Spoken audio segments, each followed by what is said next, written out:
I am Vinnie Totterton, folks. Here we are again on the Friday show. Your good intentions have been stolen, but don't worry. I'm here to help you get them back. You may be soft and succulent when you start this process, but hang in there. Before long, you will be lean and mean. You guys may have noticed a theme lately. It's summertime. COVID is over with. I was just in a grocery store a few minutes ago, and oddly enough, the only people with masks on were the younger people. I see people as a college near where I live. The younger kids still have the mask. I did not see an older person with a mask on. That means we're coming out of this, and people are out there and everybody's moving around again. The grocery store is full. I'm saying the grocery store because it's kind of the only place I go to where I interact with other humans. And man, it really makes me feel good that I'm seeing that. You guys, the theme I'm talking about is, a few weeks ago, I had Mike McKnight on the show for the second time. He's an ultra runner. And I started thinking after I had Mike on, because my mind has been going back to ultras and everything else. And it's like, hey, why not get the legendary ultra guy on? A guy that not only set records when he was younger, but he started putting his own races together and owning these races. And look, if you read my book, you'll see his name. If you read Dean Carnese's first book, you'll read this guy's name. If you read David Goggins' book, you'll read this guy's name. I think even the Jerker, Scott Jurek, mentioned him in his book, and on and on and on. The list just continues, because we all basically owe this guy a debt of gratitude for doing something that none of us really want to do, and actually put these races on, and not just put them on, but puts them on in a grand fashion. I'm talking about the guy who heads up Adventure Corps, Chris Kostman. How you doing, brother? Great. It's great to see you, Vinny. We're not neighbors anymore, so it's good to see you. I miss Serena and I. Your name comes up all the time. I was like, I think we even called you maybe a month or so ago, and it's like, I wonder how Chris is doing. It's like, you know what? Just plunk the phone down. Let's see what the hell he's up to, right? Yeah. How did you hold up throughout the whole COVID? I was just talking about grocery stores and COVID and what have you. How have you been holding up through the whole thing? Well, I've been working from home my whole life.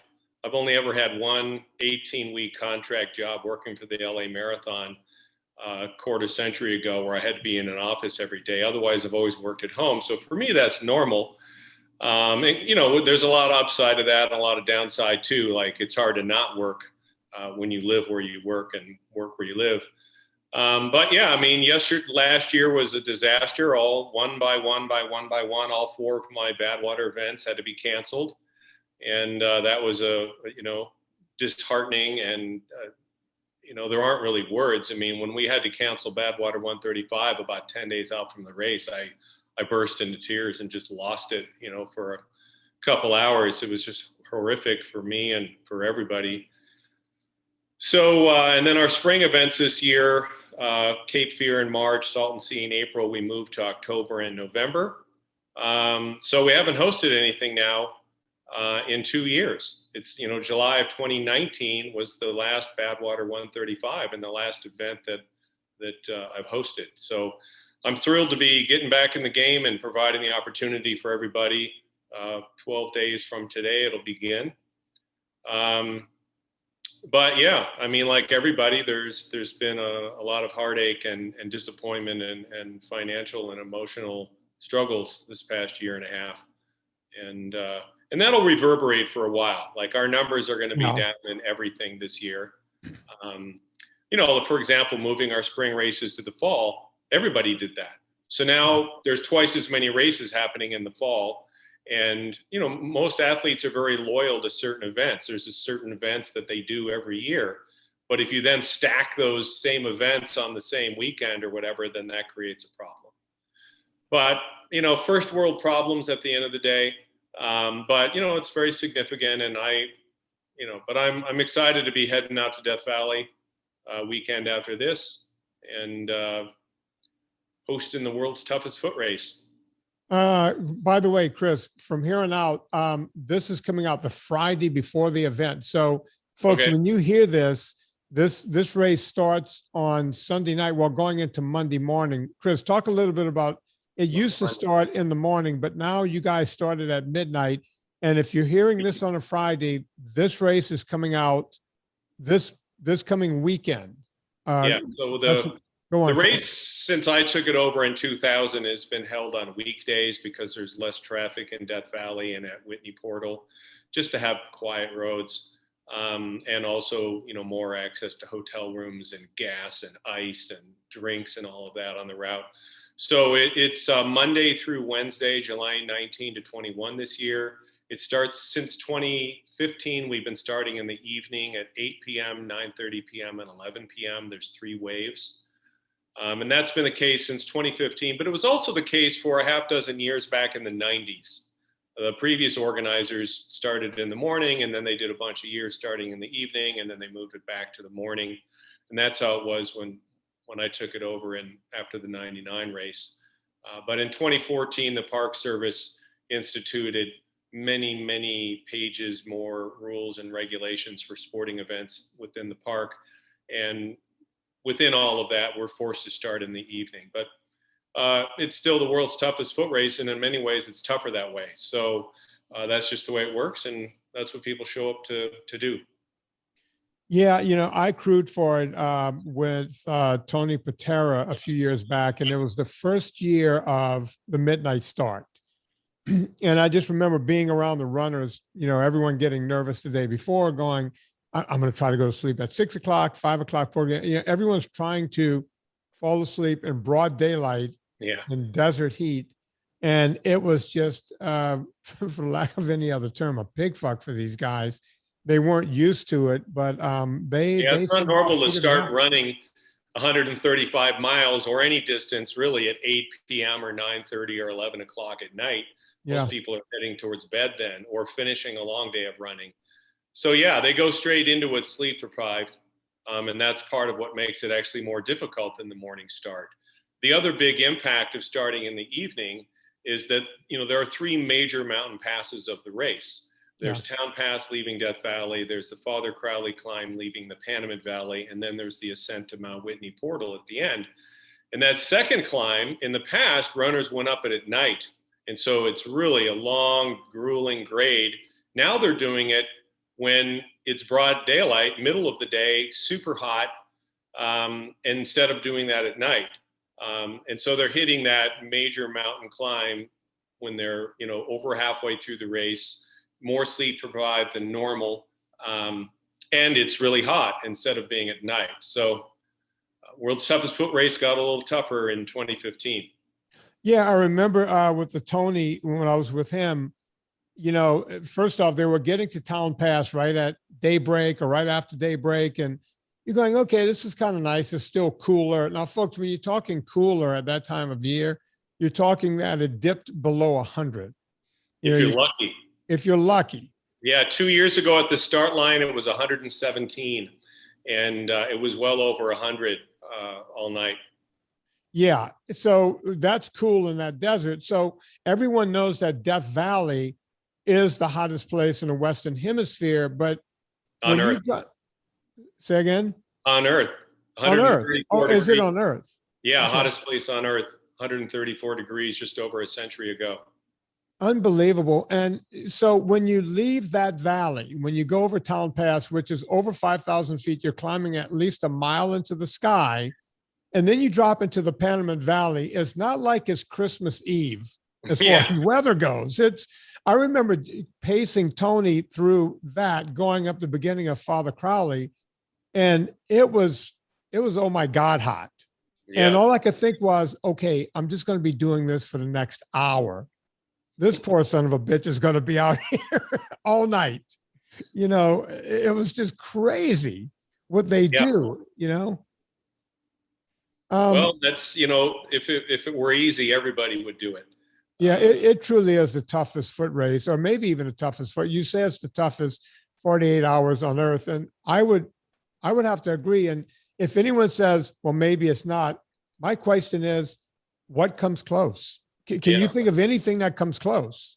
Honestly, it's the athletes who do the race who tell me it's the world's toughest foot race. That's not just like a marketing slogan. And our race is invitational. People have to have done a lot of tough ultras even to apply, let alone be accepted. And so when people who've been doing every tough race on the planet, from Western States to Leadville to Hard Rock to UTMB, and many others are telling me that Badwater 135 is the world's toughest race, then I just take that at face value. Yeah, of course there are races that are longer. There are 200-mile races. There are 3,000-mile races. But the combination of the terrain, the climate, the competition, and all of the scrutiny on everybody following, the race, it just creates a pressure cooker.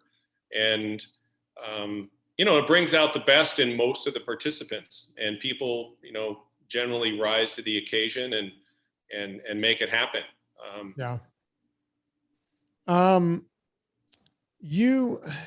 I know you've done this race. You've personally done the I Did a Sport, or did you do the whole? Did you do the 1,200 mile? Which one did you do?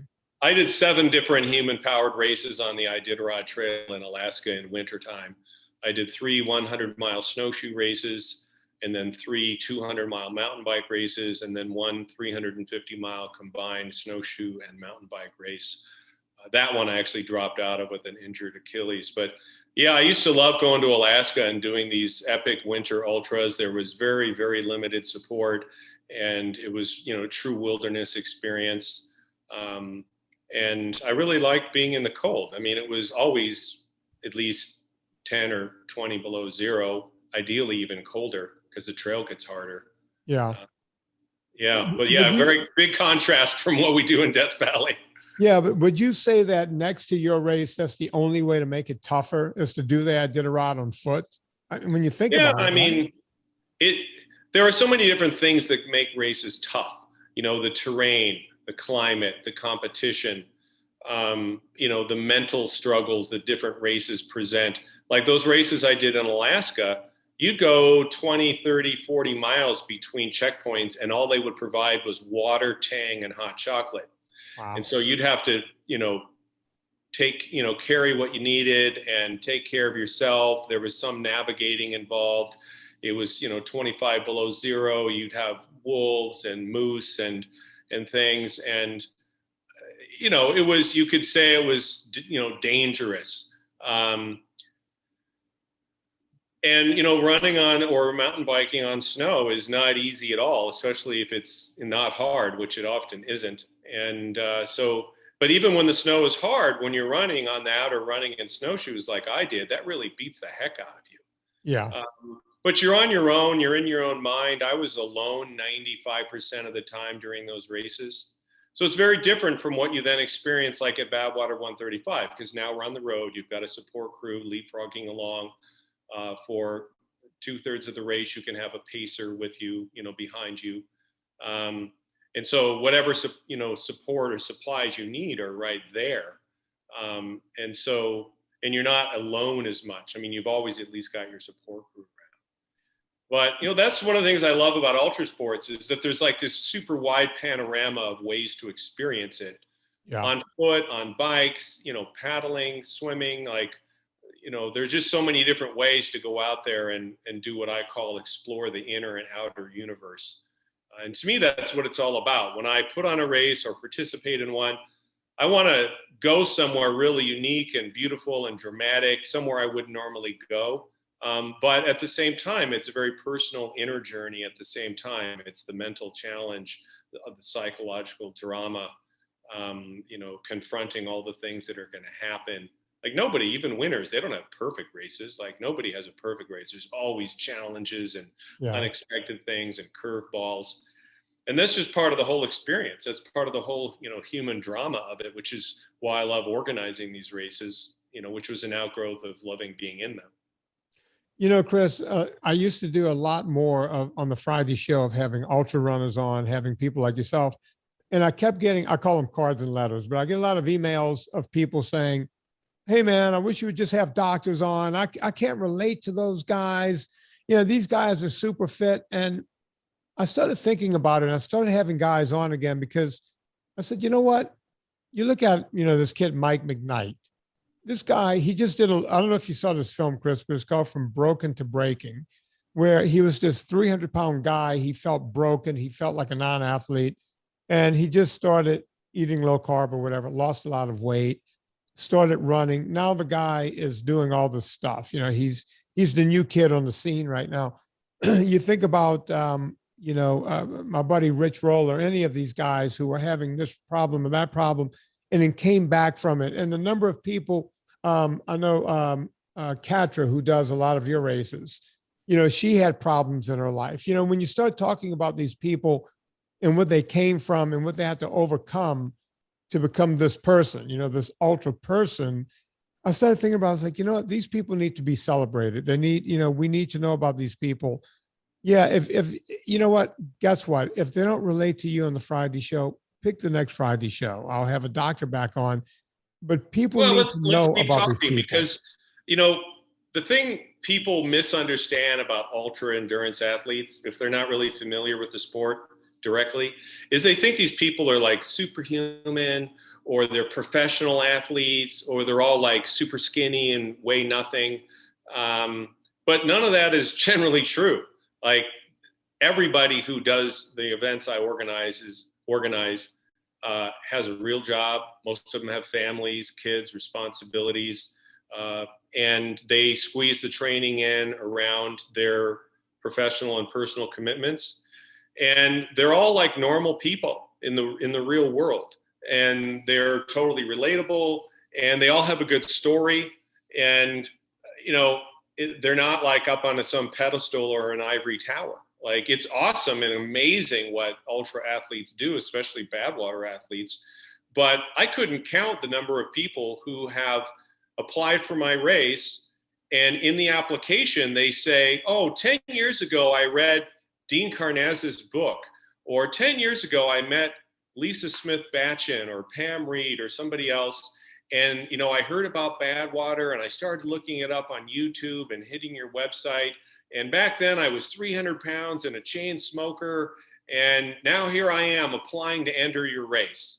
Yeah. And to me, that's the real value of what we do. It's not just the 100 runners who get invited to participate, and the support crew and the staff, or even the fans. It's all of these other people that are impacted.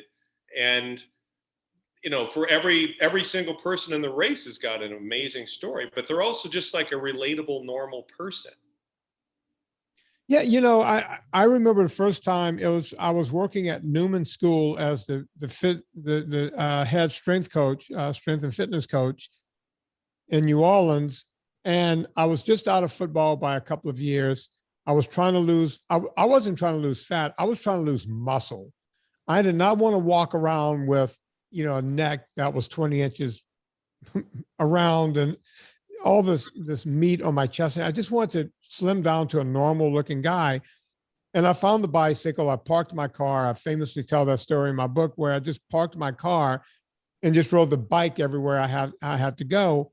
And of course, you start going to bike shops because stuff breaks on your bike. And I would buy magazines in a bike store, Bike Magazine or whatever, and Velo News. And I remember reading in Velo News, or one of those, about this guy, Pete Penseers, in 85. And that was the same year that Jonathan Boyer, I think. Or was that 86?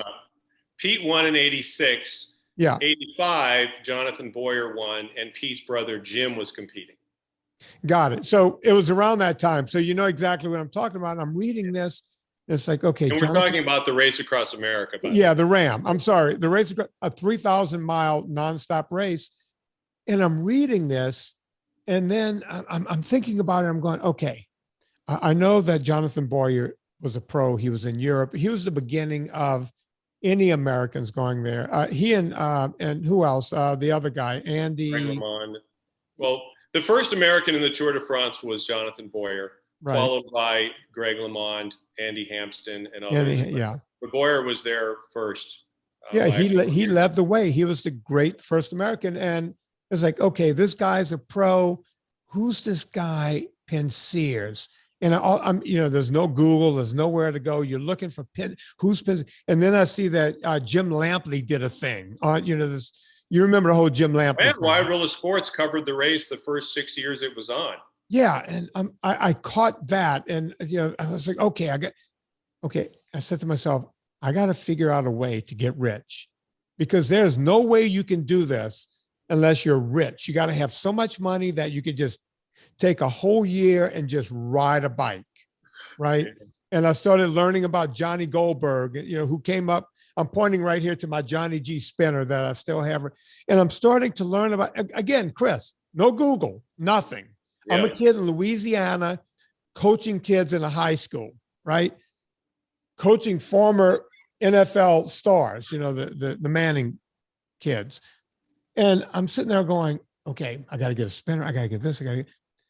But there's no, in my mind, there was no way to do this unless you were Jonathan Boyer or Pete Pensears. There was no other way to do it. When Pete Pensears won the first time, I think he was 43 and he was a full-time nuclear engineer. And he did all his training commuting to and from work and then riding on the weekends. That's exactly right. You and I remember all the same stories. And that's when I realized, wait, hang on.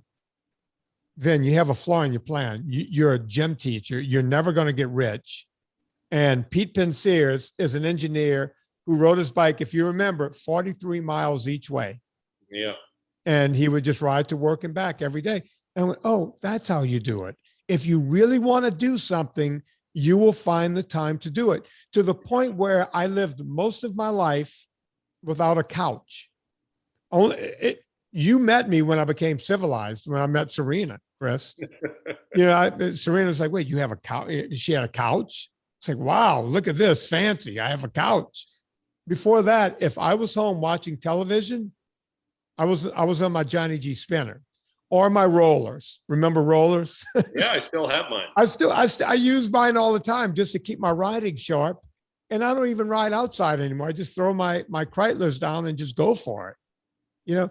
But those were the days where you realize you're never going to get rich. If you want to do something in life, you have to do it. And you make it happen. Yeah. I mean, I was actually the race official who was in charge of Jonathan Boyer when he won the 1985 race across America. Really? And that was the summer I graduated from high school. And the weekend before graduating, I had competed in the John Marino Open, the 700-mile qualifying race for that race across America. And I'd actually qualified to be in the race. But I was getting ready to go off to college. I wasn't ready to take on the race across America. And so John Marino, the race director, put me in charge of Jonathan Boyer. And I drove across the whole 9 days watching him win and duke it out with Michael Seacrest. And then I officiated again the next year. And then that fall, I competed in the John Marino Open again, and I requalified so that I could enter the race across America the following summer when I was going to be 20. And I was a college student. Like the only thing I could change in my life to make doing the race possible was take off the spring semester from college so I could train full time, and equally importantly, work on sponsorship full time. Because how does a 20-year-old, put a 12-person support team with a motorhome, a van, and a car across America for almost 11 days? That was through sponsorship. And I made all of that happen because I so wanted to be in the race.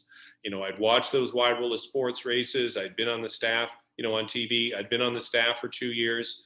And John Marino, Lon Haldeman, Michael Shermer, Boyer, all of these guys were my heroes. And I wanted to do what they were doing. And it's funny, but they were the real pioneers. The race started in 82. The TV coverage stopped in 86 when Pete Pensears won for a second time and broke Jonathan Boyer's record from the previous year. The TV coverage stopped the year I entered, but I was still able to raise all the sponsorship. And I raised $9,000 in cash, plus all the bicycles and clothing and nutrition products. $9,000 in 1987 was a lot more than it sounds like. And I made it happen.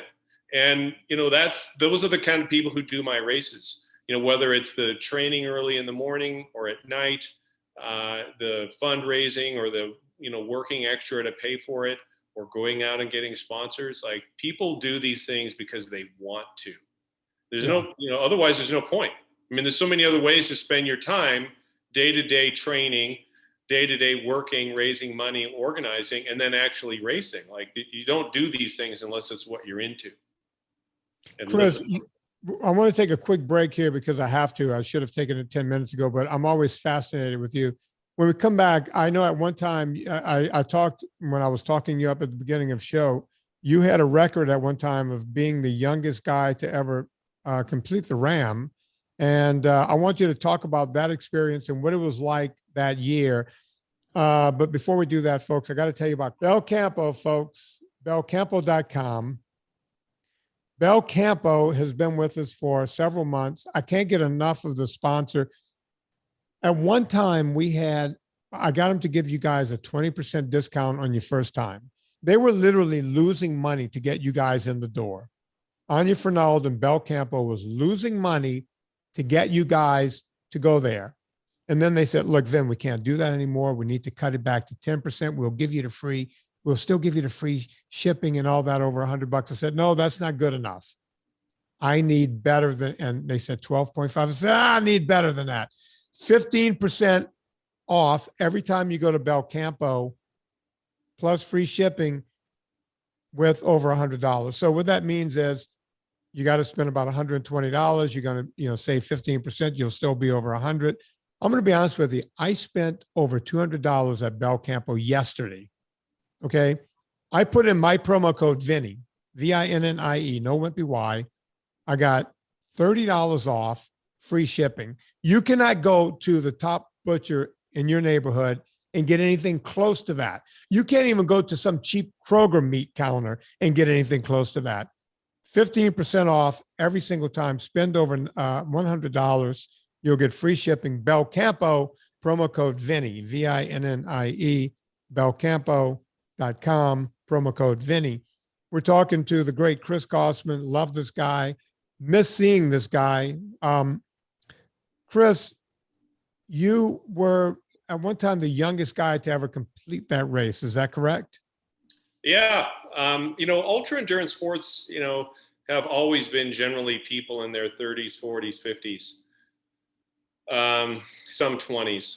But when I became fascinated with the Race Across America, RAM for short, when I was 15, and I met the guy who won the first two races, Lon Haldeman back then, and then the founder of the race, John Marino, I met him, and he sort of took me under his wing and started mentoring me when I was 17 and 16, actually.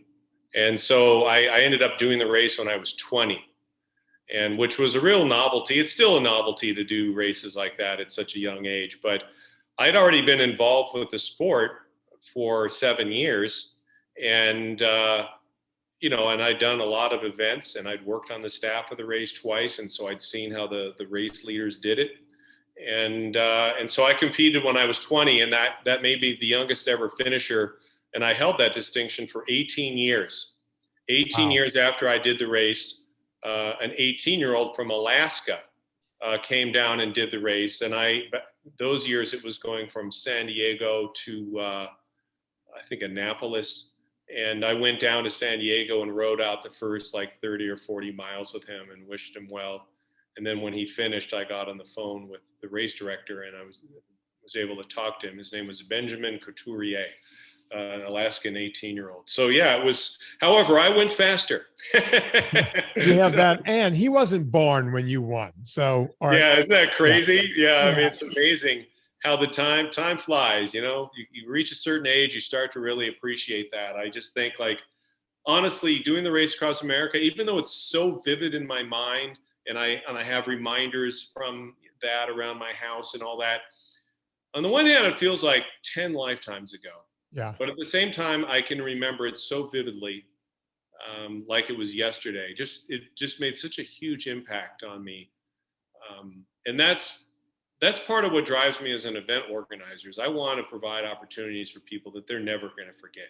It's not going to be just, one of a bunch of races they did that year or something. It's going to be something that sticks with them.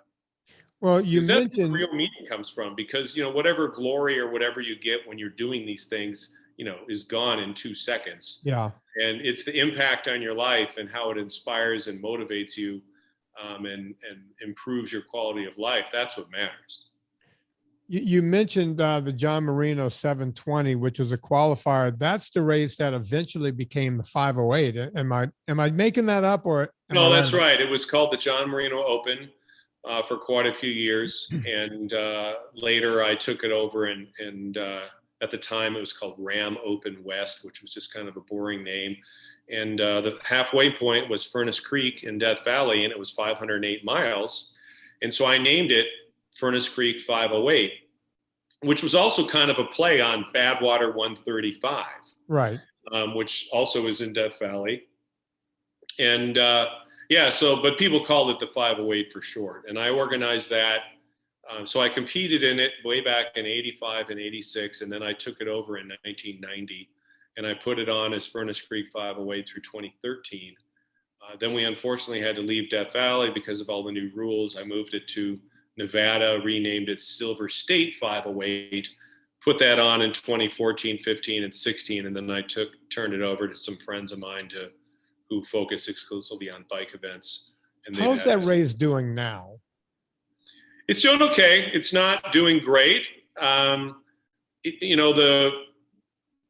Furnace Creek 508 route had so much going for it, starting with the fact that it was in Southern California, where there are just millions of cyclists. Yeah. And so that was huge, that it had, even though it drew people from all over the country and all over the world, the base of the whole thing was Southern Californians. Plus it went through Death Valley, and even though it was in October, that had real cachet. Yeah. And so it's not the size that it used to be up in Nevada, but it's still a great route. And it's just that Reno, Nevada is not near much of anything else. So there aren't that many locals to fill the field up, along with the people who travel there to compete. But I remain a big fan of it, and it was sad for me to let it go. But once I had to leave Death Valley with the bike events, it just wasn't the same, because besides Furnace Creek 508 back then, I had a 4-day training camp and then a spring and fall 100 and 200 mile bike events all in Death Valley. And they all kind of just fed off one another. And once we had to leave that behind, went to Nevada, it doesn't have quite the same dynamic around it. But I still really recommend the event and pay attention to it and talk with the organizers several times a year. And, Yeah, I still recommend it to everyone. Folks, anyone who's read my book, Fitness Confidential, I chronicled that race after my own cancer, because it was the one race that I had never done back when I was doing all the mountain bike 24-hour stuff and, making all that happen. I always said, at the end of the year, I'll just go and wrap out the 508. But, you got to sign up early and all that. And I was like, I just never dealt with it. And then I got off the bike for a couple of years. And when I came back, when I say got off the bike, I wasn't going long and I wasn't doing these 24-hour events anymore. I just kept riding. And then I wanted to come back in 06 and did. In 05, I crewed for David Holt because I wanted to see the route from a windshield. And I crewed for him. David and I became close friends. We're still friends today. And the next year, David and I were competing against each other in that race. I was doing really well in that race, and my knee, I have a little knee glitch, and when it glitches, that's it. I couldn't even turn the pedals over, and I had to bug out at like 350 or 60 miles. I mean, at that point, you're almost in the house, but you still have a lot of climbing to do, and it just wasn't going to happen. I even thought about walking in. It's like, well, I can walk. Maybe I can walk it in. But, at that point, you just go, what the hell? The very next year, I was training for it and learned that I had leukemia. And so I had to stop and take care of that.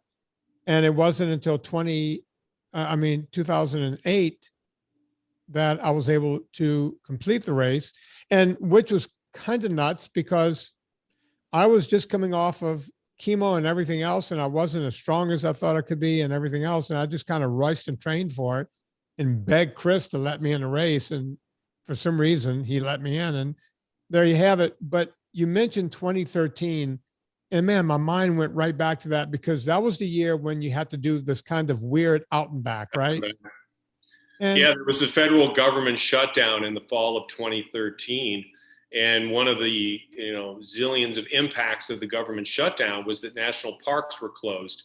Even though Death Valley National Park and the Mojave National Preserve, both of which we traversed in the race, don't have toll booths or entrance gates or anything, you can just drive through them anytime you want.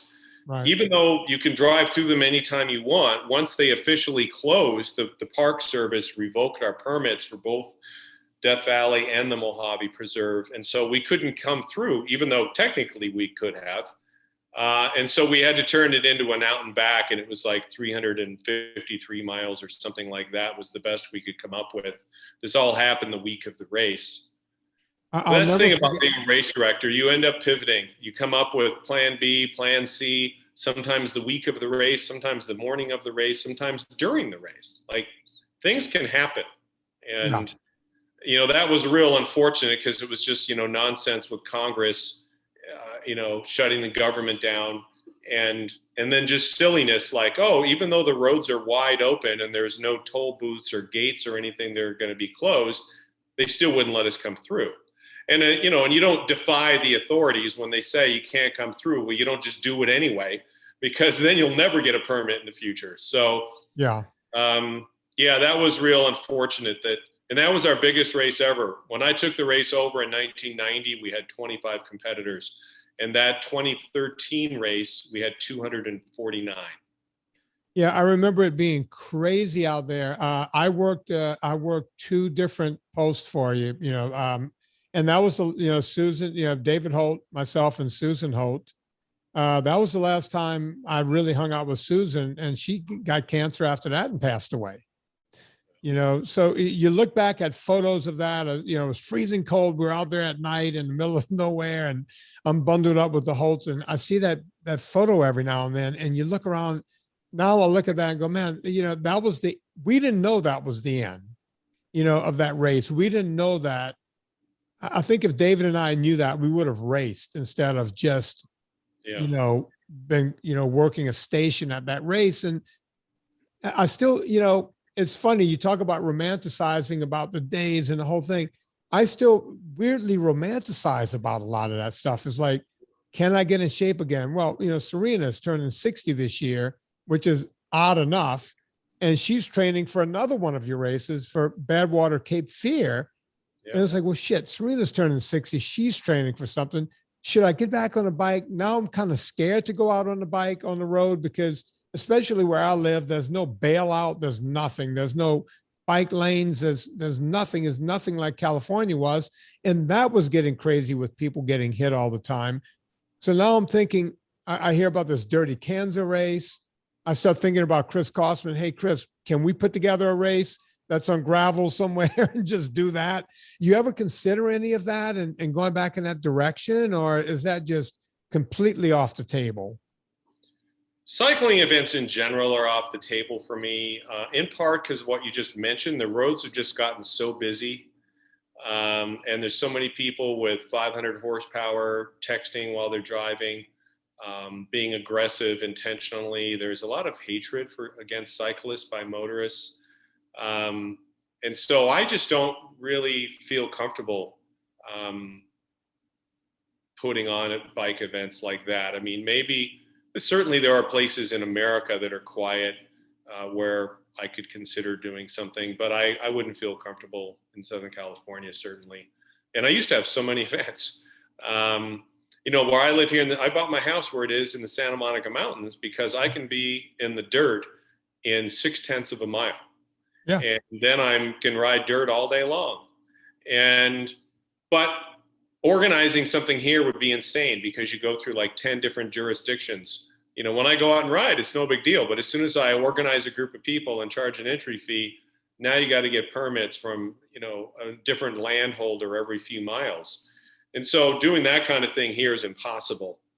And honestly, the event production business, at least the way I do it to my standards, but just in general also, it's gotten so complicated. There are so many zillions of details to take care of for any one event. I mean, even doing this right now is insane with Badwater 135 coming up in 12 days. as soon as we're done, I'll go right back to my, sitting at my computer and working on all the things that I have to, push out over the next 12 days. The complexity is just off the charts. And so adding anything is very difficult. Adding bike events adds its own level of complexity because bikes go faster and go further. The courses are longer. And then you deal with the speed issues of, cyclists and how fast they can go, and then the motorists and the danger. And yeah, it's a real drag. Like, I thought I would put on the 508 bike race my whole life. Like, I thought, even Badwater, I'm going to sell that eventually, but I'll always have the 508. But then we had the government shutdown immediately followed by new leadership for a couple years in Death Valley, which took us from 7 pages of rules and guidelines for sporting events to 73 pages, and effectively just ran bike events that go at night out of the park. And then all of a sudden, boom, in one fell swoop, I lost 4 cycling events.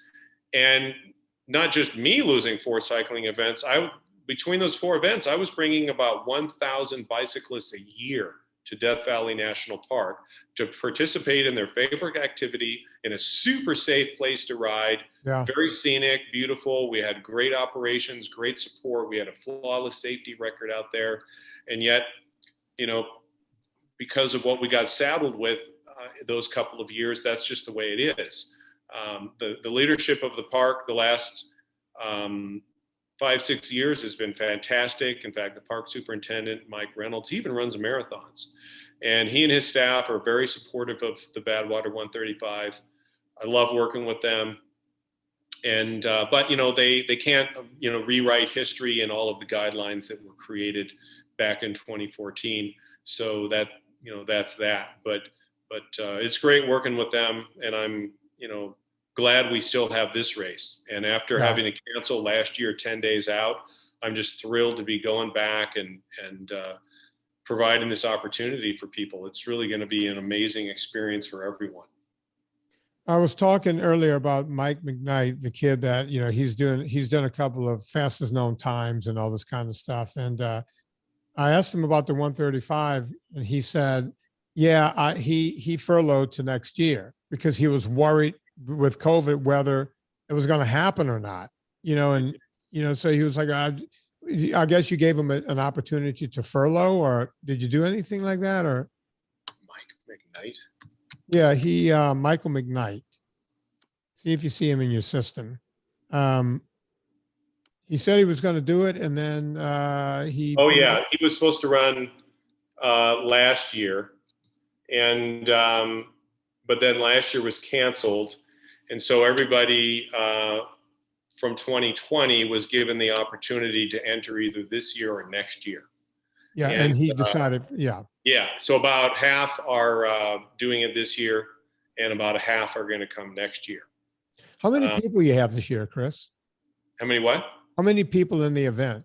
So we invite 100, and normally I'll have 95 or so on the start line. Right. This year it's looking like 84.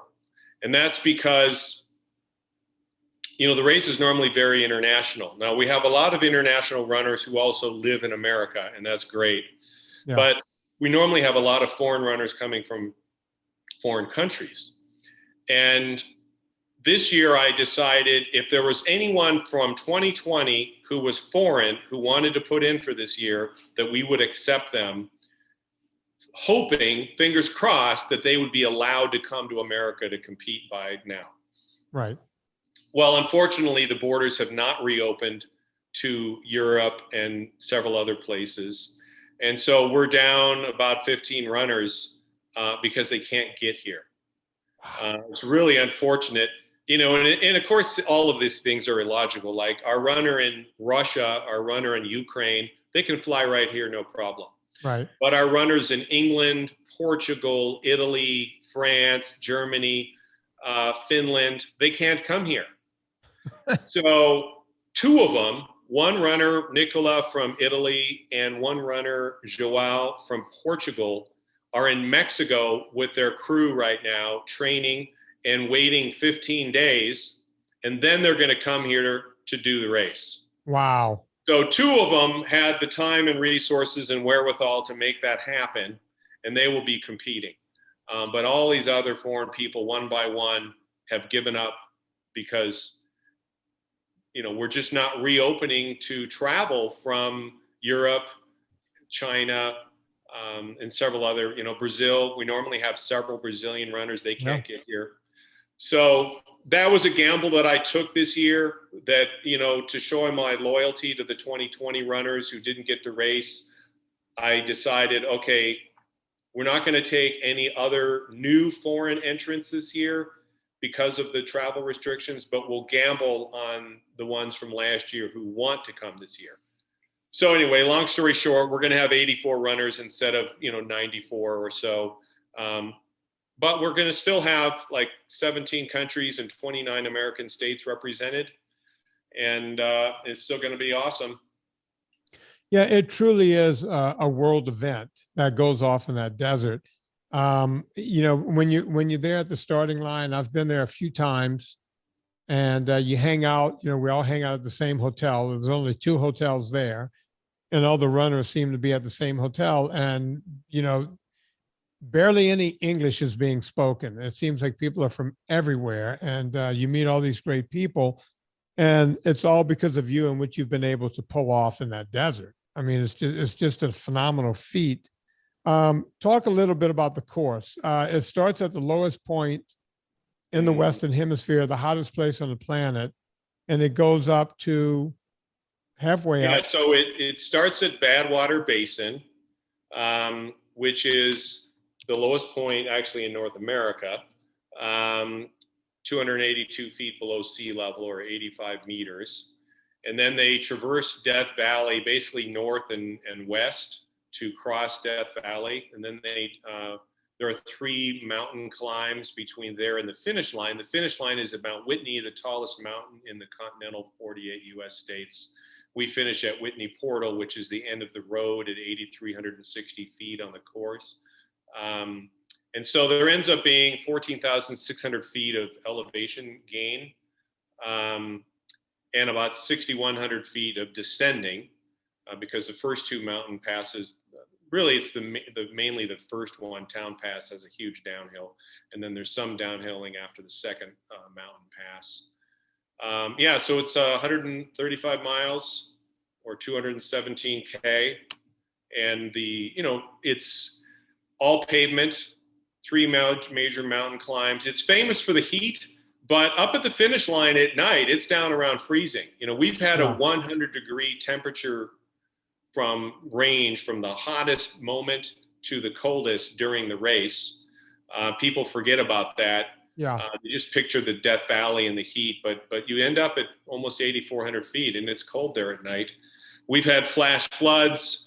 We've had, rainstorms. We've had swarms of locusts. We've had a forest fire at the finish line. And there was actually a forest fire near the finish line as recently as 10 days ago. Yeah. Whitney Portal was closed for about 2 weeks because of trying to control this fire in this really steep terrain and really, really low humidity. Anything is possible out on that course. Even though people think of the heat, I always say any kind of weather is possible in Death Valley, because that's true. 135 miles of pavement, almost 15,000 feet of climbing, and very hot. 2 years ago it was 117 at the start line. It got up into the 120s. Of course, the pavement itself is even hotter because all that black tarmac is absorbing the heat and radiating it up at everybody's legs and feet. And so the support crews, they leapfrog like a mile or 2 at a time and pull over and give the runners what they need. Lots of water and electrolytes and then calories. I mean, the winners do it in roughly 24 hours, but the limit is 48. So at the very least, you're fueling yourself for 24 hours, if not 48. So there's just a lot of, things to keep track of to keep your runner, hydrated and fueled properly and moving down the course. And, people bring a minivan full of food, drink, and supplies, multiple pairs of shoes, often because the feet swell. So, although this year we have a German shoe company called Joe Nimble that has made custom shoes for everyone, Really? which are foot shaped. They're also white and reflective, and they sent them to everybody in the race. And their shoes are amazing because they are shaped like your feet. They don't squish the toes together the way most running shoes do. So I'm hoping a bunch of the runners take advantage of that while they're out there, because these are really particularly special editions of these Joe Nimble shoes.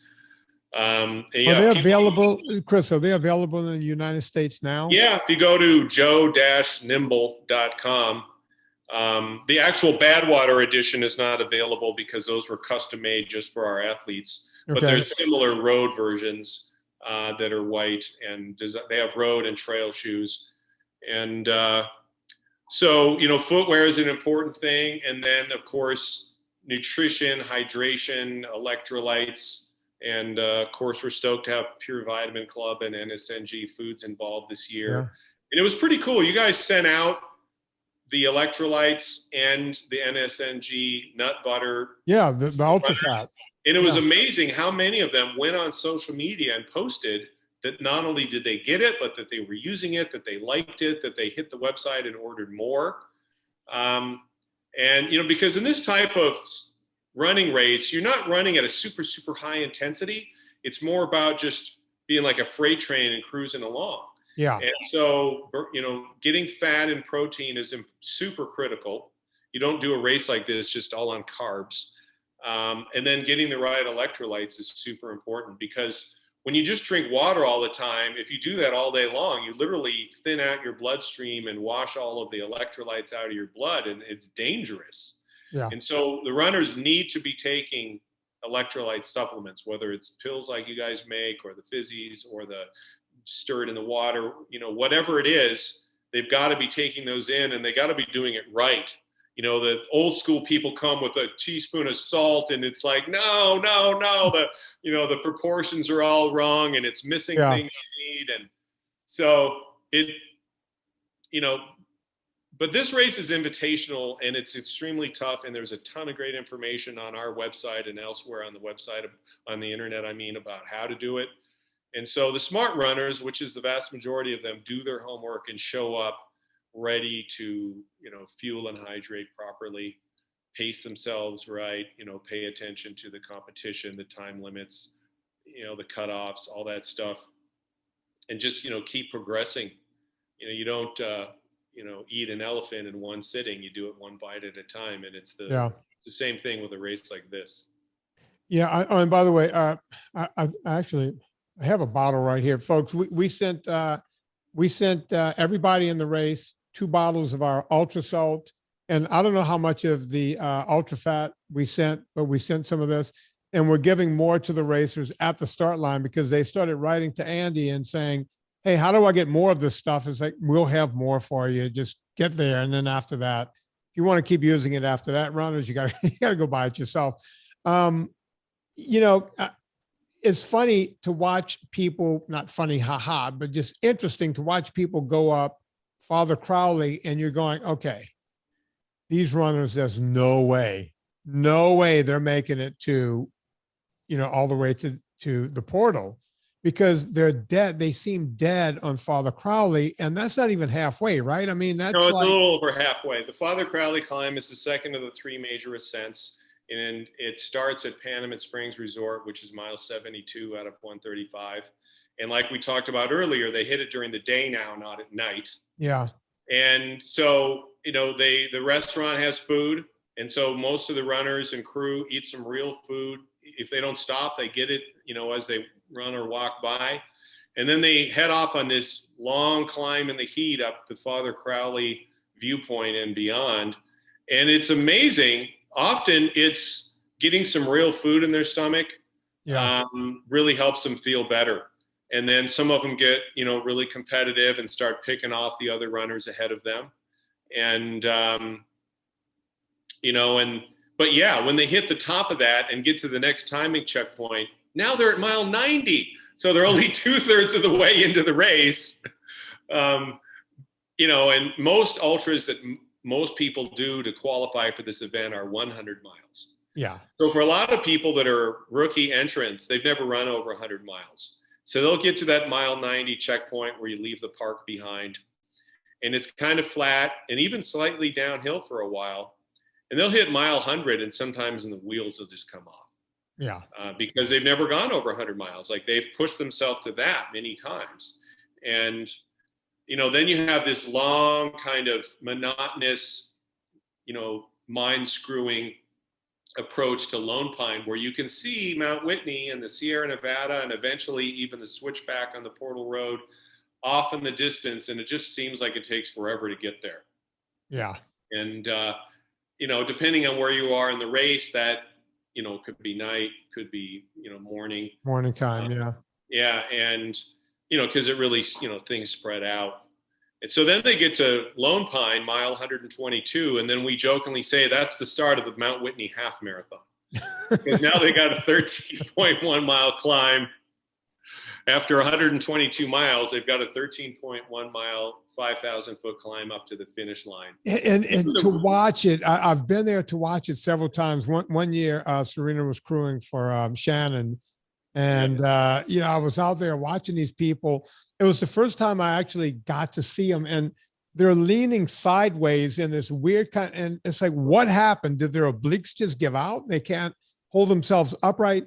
And this will to get up that mountain, it's just mind boggling to see what the human body can actually take. I mean, do you ever feel sorry for these people? I mean, what's your thought pattern when you're seeing that in real time, Chris? Well, that finishing climb is brutal because they've got the 122 miles in their legs, all that heat exposure, all that sleep deprivation.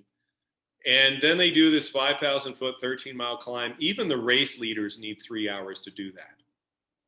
And some are taking 6 hours to do that final 13 miles. But almost nobody has dropped out on that climb. Like, really? If they make it and they've got 6 hours or less, I think it's something like 98% of everyone who's gotten to that point has finished, because the willpower takes over. You don't run on your legs in an ultra, especially. You run with your heart. And people want that finish line. They want that belt buckle that they are awarded. They want those photos. They want, to cross that line with their support crew. But yeah, it's sometimes like jaw dropping to see the runners come in. I mean, now when I took the race over 20 plus years ago, lots of the runners were coming in leaning, like we call them. Yeah. And which is one of the mysteries of ultra running that, as far as I know, has never been definitively explained. But some people think it's abdominal training. Others think it's electrolytes. Other people, there's just different ideas. But runners will literally come in leaning, and it's painful to see. But at the same time, it's like, holy moly, these people are unbelievable. Now some of them come in like that and they don't even realize how bad they look. Others come in and they know that they're just totally screwed up, but they make it. But when I took the race over 20 years ago, there were lots of people finishing that way. And what's happened over the years is the runners have gotten faster, faster, faster, like the whole pack, not just the winners. Right. Everybody's gotten faster, faster, faster. They've gotten stronger, stronger, stronger, and they come in looking better, better, better. And so the number of people coming in as leaners, as we call them, has dropped, but there's still some every year. And I've seen super fit, people in the front half of the race that are have a perfect looking body and they're really strong overall and cross-trained. I've seen them leaning. And then I've seen people in their 70s that only run and don't cross-train at all, also leaning. So, I've never been able to correlate it with anything, and no one has an answer for it. Everyone, I come from exercise physiology, and I'm looking at it and it almost looks like someone detached their obliques on one side, because they're literally leaning sideways in a way that I couldn't do if I stretched and warmed up to get into that position. Yeah. But, that's why I tell Serena all the time, she's got a little corner over here in the gym where after she runs, she comes, she stretches, she does some ab work, she messes around. I got some hamstring exercises for her to do and all this different kind of stuff. And I always tell her, the old way of running was you just ran. now runners are doing all of this stuff. You have to do all of it. Otherwise, you'll be leaning that way one day. Or not finishing, or having a short career. Yeah. The people who do our events, especially the Badwater 135, have done a lot of races already, and this is the pinnacle event. But many of them come back, year after year, and they have incredible longevity in the sport. And I have to attribute that, first of all, they have good form. Yeah. So if they have good form, that makes a huge difference in how your body is impacted by the repetitiveness of the exercise. And the other thing is that they're cross-training. They go to yoga, they go to Orange Theory Fitness, they've got a personal trainer, they've got different routines that they do, even if it's just on their own, like, squats and lunges and push-ups and crunches and stuff like that. It all makes a big difference. And then for this race, heat training in the sauna. Those last 30 days before the race, that's huge. You get properly heat trained, you'll come and be generally comfortable. And when you get up to the top of Town Pass at 5,000 feet, even though it'll be 95 or 100 degrees out, you'll feel cold. Yeah. If you I remember reading Pam Reed's book I think it was Pam Reed's book. I think she put a treadmill in the sauna. Was it her? Some people do that. Which, by the way, folks, do not try that at home. These are professionals. Yeah, you don't actually need to exercise in the heat. You can just sit there and absorb the heat and drink and train your body to deal with it. You don't really need to exercise, but some people do. They've got a treadmill in their sauna or some kind of workout routine that they do on the floor or running in place. The main thing is just the exposure to the heat. And, doing 30, 45, 60 minutes at 140, 160 degrees. And we have a whole program. If you go in the Badwater University section on badwater.com, we have all these articles about heat training. And there's one by a guy named Arthur Webb, who was a 14-time finisher who set his PR in his 14th race when he was 70. Wow. And he came up with this sauna program over the years, and we've got it on our website, and a lot of our runners follow that and take his advice because it makes a huge difference. Now, some people, they live in Tucson or whatever, and they don't feel the need because they train in the heat. But, normally, when it's not a COVID year, we've got people coming here from Norway and Finland and England and Japan and, places that are not known for being hot. But they do the sauna training, and then they come and they are successful. Heck, I used to go out in the heat of summer and I would take off in Trona. I would have a buddy drop me off in Trona and then crew me into Furnace Creek in that heat. Yeah. And, just to train, and that's much hotter than the race is when we did it in October. But I would do Town Pass in that kind of heat. And, but that's the only way to do it. You have to spend time in the heat doing it. And I would always say, well, after I've done that twice in any given summer, I'm ready for the race, right? Yeah. If I could do Town Pass in those conditions, I'm good to go. I think most people should heat train, to be honest, because, when you're running, for example, like great weather is like 60 or 70 degrees at the most.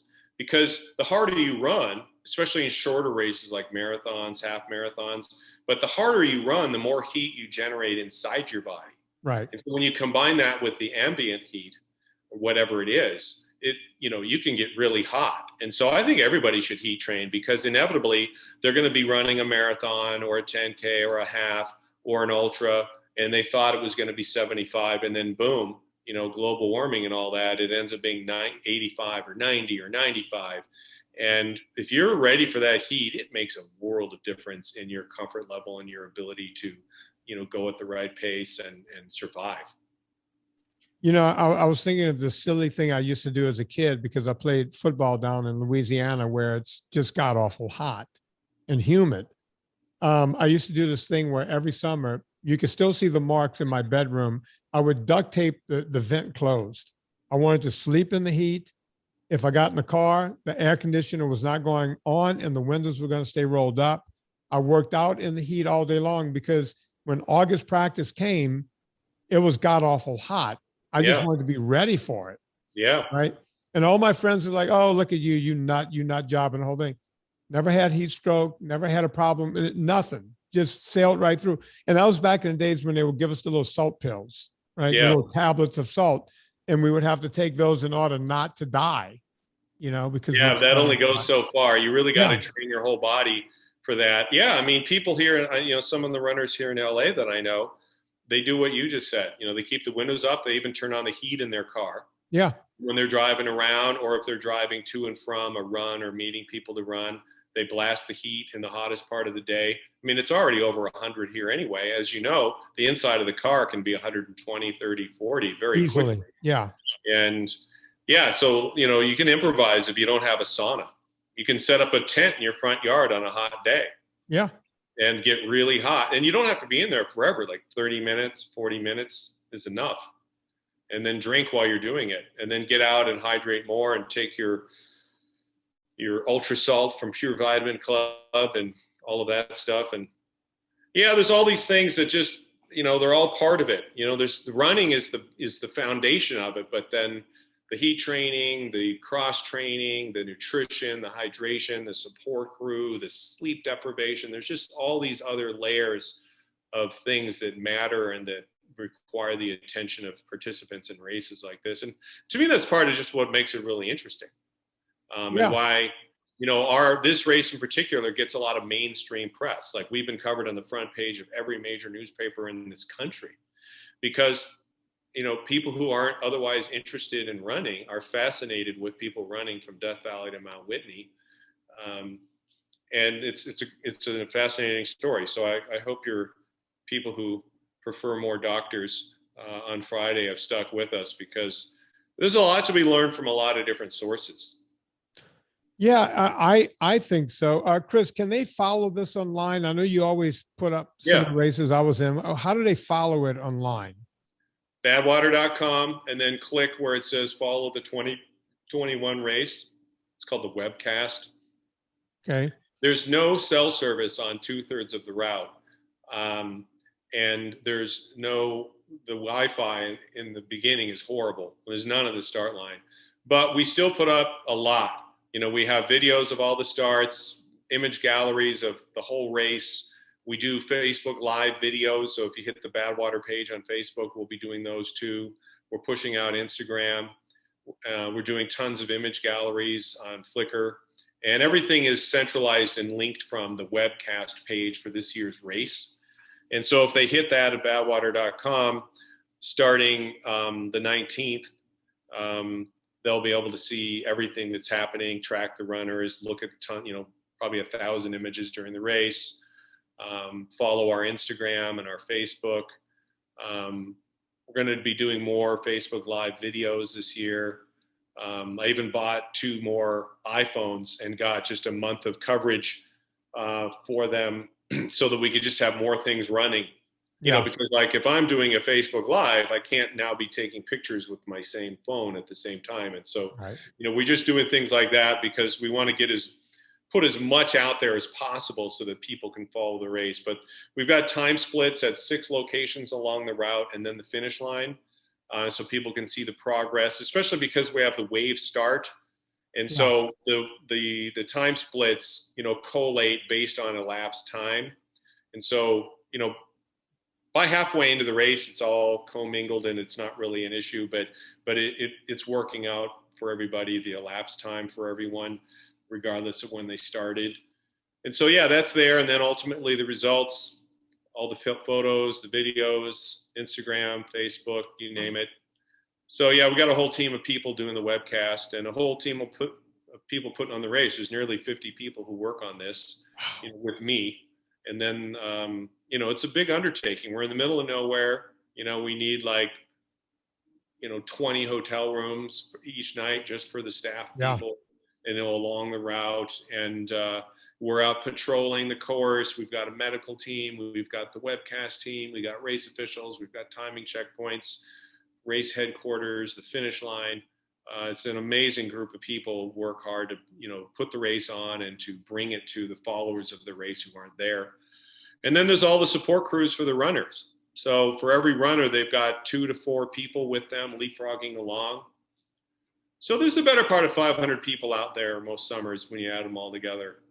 Yeah. And to think, a lot of people counted on that income, especially with this race and then the 508, and then they cut the 508 out, which made no sense for anyone. Yeah. But hey, Well, I'll tell you, you mentioned earlier about how many foreign languages you hear out there in the summer. Death Valley National Park, as a park, attracts overwhelmingly foreign visitors. right. So I was just out there 2 weeks ago to meet with the hotel management all along the race route. And I was doing Facebook Live videos and stuff along the route when I could. It was a ghost town. I've never seen Death Valley in summer look like that ever. Wow. Like, I went into the restaurant in Furnace Creek and there were only people at 2 other tables. Jeez. And there's only one restaurant operating. Normally there's 4.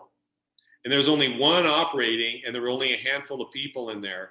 And because it's overwhelmingly European tourists and Chinese and Japanese who visit the park, and they can't get there. Unbelievable. So yeah, everybody out there is really looking forward to having the race back because they love the race. But all the people who work at or run businesses, from hotels to restaurants to gas stations to gift shops, they're all looking forward to having some real business because they have not been getting it. It was absolutely astonishing that even, Americans, now that everything's reopening with the pandemic, people aren't going to these outdoor things. Like even here in my backyard in the Santa Monica Mountains, like starting a month ago, it just got all quiet out there. Really? For a year and a half, there were all these hikers, runners, and bikers, mountain bikers, e-bikers, fat bikers, all over the place. And then as the movie theaters and then the sporting events and all of these things started reopening, the trails just emptied. Really? So, and it's like that in Death Valley because the foreigners can't get there, and generally speaking, Americans don't go there during the summer. There are plenty of other parks that are really busy, and campgrounds and national forests and all of that, but Death Valley's very quiet. Yeah, I remember. Yeah, we're stoked to be back. We're stoked to have the race. We're stoked to bring them some business. We're stoked to see our friends out there in Furnace Creek and Stovepipe and Panamint and Lone Pine and Whitney Portal, and it's going to be awesome. And I can't wait to get out there. Look, I feel religious every time I go out there. As a matter of fact, I think I might have mentioned to you off the air, I'm going to do a little climbing before I get there in the local area, and then come there and then try to hit one more climb before I head out to back to LA. And then we're going to see you again when Serena does Cape Fear in the fall. She's excited about that. So yeah, I feel like we're finally getting connected again, and it's got me thinking of, hey, do I want to do something? The last time, Chris, I did anything was Mont Blanc, when I summited at Mont Blanc, and that was 2 years ago now. Yeah. It was summer before last. Yeah. It's like, what happened? What happened to life? And I'm so ready to get out there and do it again. Like I've been yapping about gravel biking. I haven't bought a gravel bike yet, but I will. I can start moving around on my mountain bike until I get one. It's no big deal. But all of that needs to start again. Folks, we talk about what you eat when you're out there. And I tell everyone to have my ultra fat, and I tell everyone to eat fat when you can. Villa Cappelli is what I use also. I'm not kidding about this. Whenever I'm doing long distance kayaking or anything else, I will have the Villa Cappelli in little glass vials in my safety device on the boat. When I'm out hiking, Villa Cappelli comes along with me. Why? You say, well, Vinnie, wait, you have a product, you have ultra fat. I'm also Italian, and we love olive oil. I actually put my ultra salt in my Villa Cappelli. When I drink it, it tastes like a caprese salad. I love it. Go get Villa Cappelli olive oil. It's 100% pure olive oil. It's none of this cut 40% the way they do it here in the United States. Go to villacappelli.com, the longest running sponsor of the show. Promo code Vinnie gets you 10% off every time. Promo code Vinnie, V-I-N-N-I-E, no wimpy Y. Also, don't forget, this coming Sunday is does the webcast start on Sunday or Monday, Chris? When is it? Well, the race starts Monday night, but we start having activities on Sunday with the racers checking in and all of that. I will be there handing out more product. You might see the back of me, maybe the side of me, maybe the front. You never know. And you might even get a glimpse of billionaire Don Coddington, who's going to be in tow. He's going to be there with me. So if you guys want to see the man, the myth, the legend, Don Coddington, he's going to be in the desert with me. So go check out that. Go check out everything Chris Kostman is doing over at Adventure Corps. I found a thing the other week. We didn't even get to talk about this. Chris used to own a race called the something double. It was under Planet Ultra, Chris. It was the with the Death Valley double? No. It was the one that was up in another double. It was I used to organize a lot of double centuries, 200-mile bike events. Yeah, and you gave I found I actually put it in my Instagram. I found the thing. It was signed by you and Debbie because I finished it in under 10 hours. So you were handing out little certificates for people who finished under 10 hours. Breaking 10 hours is a huge. Was that in Solvang? Solvang double. Yeah. I did. Yeah, Solvang's a great area. My parents lived there. My dad passed away 3 years ago. My mom's still there. Solvang is fantastic, and I love it there. Yeah, it's a great area, and you forget about these things, and all of a sudden you find a thing. And it's before Chris and I even knew each other. I would just go to these races, sign up, or that wasn't even a race. That was just a ride. But if you finished in under 10 hours, apparently they gave you a little something, and I kept it for whatever reason. Yeah. And go look at my Instagram. I put it there a few weeks ago. At any rate, it's always fun to catch up. Stay on. I want to say goodbye to you off the air, Chris. Folks, you know what to do. Before you go to Amazon, go to VinnieTartaros.com, click through the banner. It puts coal on the fire, gets my train down the track. Also, we have a super fan page at VinnieTartaros.com. You can check all of that out. On behalf of Chris Kostman, my name is Vinnie Tartarovich. Put life into living and do it with enthusiasm.